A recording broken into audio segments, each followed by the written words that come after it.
Greetings, Keishlings. Keisha Prime here with another One Punch Man theory video. Today we are talking about psychic enhancement. That fun little topic that seemingly is popping up all over the place as of recently. But I actually had this idea way before recent chapters. The main idea for this was actually sparked, and I just never did anything with it because there wasn't much really going for it, at least at the time for me.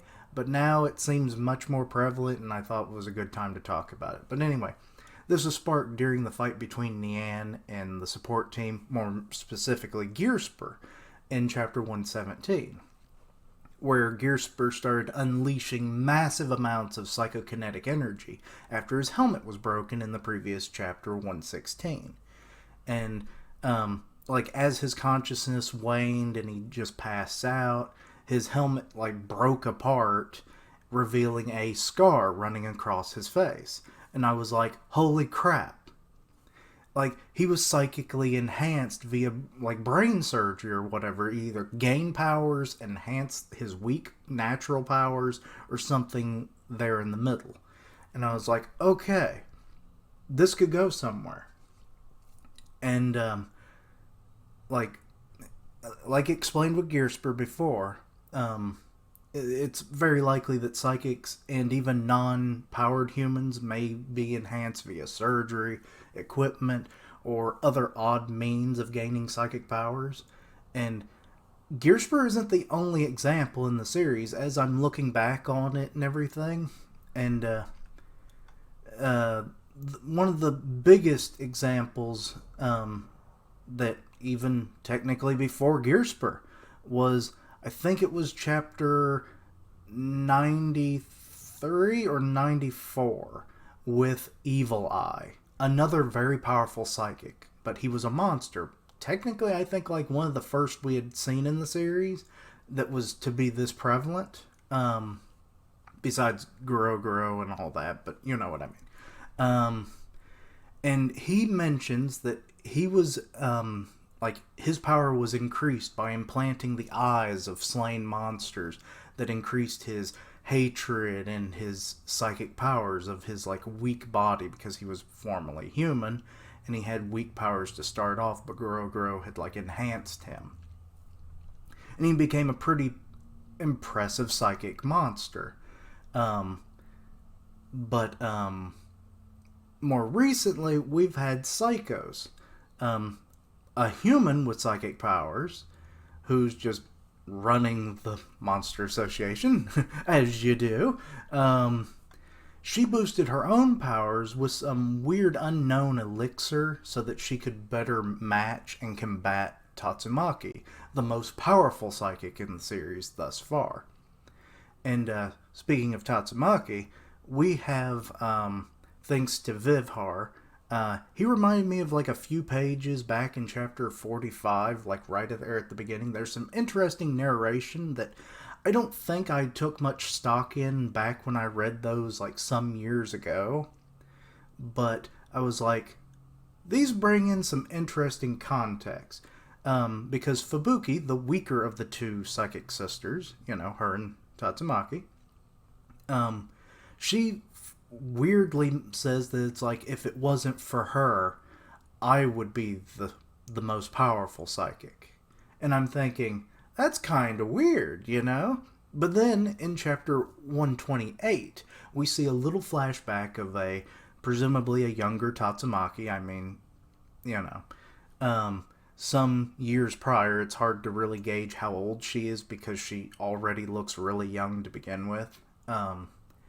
But she's in a locked cell, and there was a monster chasing some scientists around and everything, and my mind just gets a buzzing thinking that, oh, there's a psychic society about that's enhancing people and whatnot, or studying psychics and all that kind of stuff.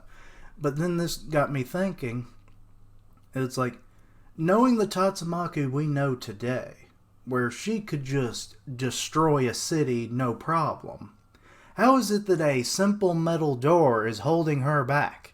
Even if she wasn't as powerful as she is today, she would have had seemingly some large amount of power even back then.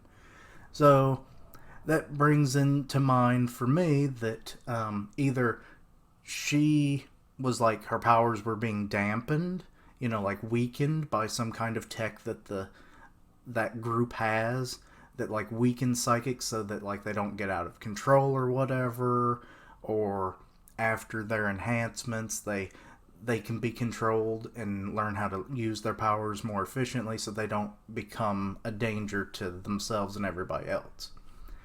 Or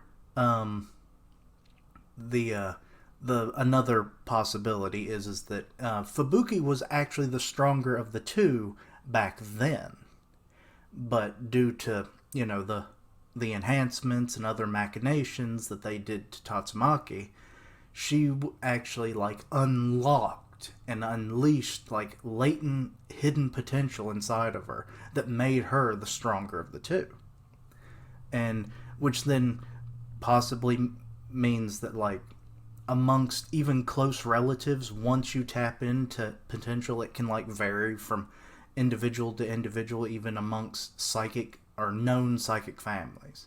And I just thought that was a interesting concept to not include in this video. And also just a random thing. We've actually seen this in another one series.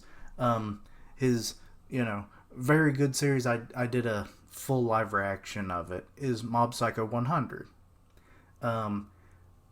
This is where the previously powerless Risu, which is the brother to the main character Mob or Shigeru, unlocks his psychic powers when Dimple started possessing him, and it unlocked him, and he started using his latent abilities.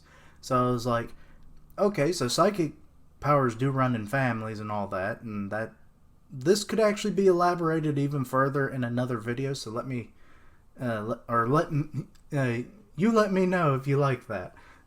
Just rambling thoughts here, but yeah, I think that's about all I have for this theory. Let me know what you thought about it. Anything that's come to your mind that makes this feasible? Is it not? Let me know down below. And yeah, let me know if you want to see like my other little mini theories that could be follow-ups to this. But yeah, anyway, thank you for watching. Check out all my other content, see what you like, suggest things for the future.